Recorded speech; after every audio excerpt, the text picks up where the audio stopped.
Hello, my fearless leader. It is Daphne here with your DS Leadership Weekly. And this week I'm talking about learning and seeing everything in our life as a learning opportunity. And here's one nuance that I wanted to point out about this that I think is really helpful.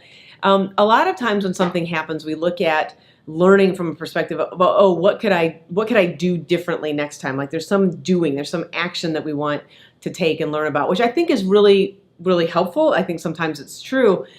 I also, though, there's a deeper part to learning, which can be, how can I learn to relate to this differently? What is it about the way I was relating to this?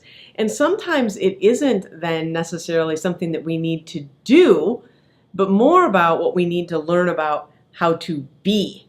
And so I like to work with leaders on this because I think there's so many things that we want to try to control. And if you have been paying attention to sort of the 8 worldly effects, the 8 vicissitudes of life, that we're going to experience pain and pleasure as an example. We're going to experience those moments of fame and disrepute. We're going to experience these moments of gain and loss. None of us are immune to any of those things.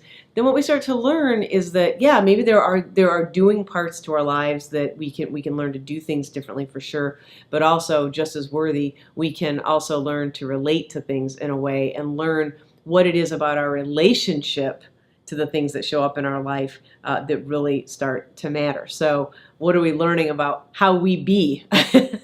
Just as a way to make the phrase more succinct. So I hope this is helpful to you. I hope this gives you sort of another way of looking at life as a learning opportunity. I do think it is at the root, as a few things are, but I think this in particular is at the root of us being able to develop and grow in our lives, and we can really see all of the things that come into our lives as an opportunity for learning. It really allows the rubber to hit the road in a much more impactful way. All right, I look forward to being with you again soon, and until next week.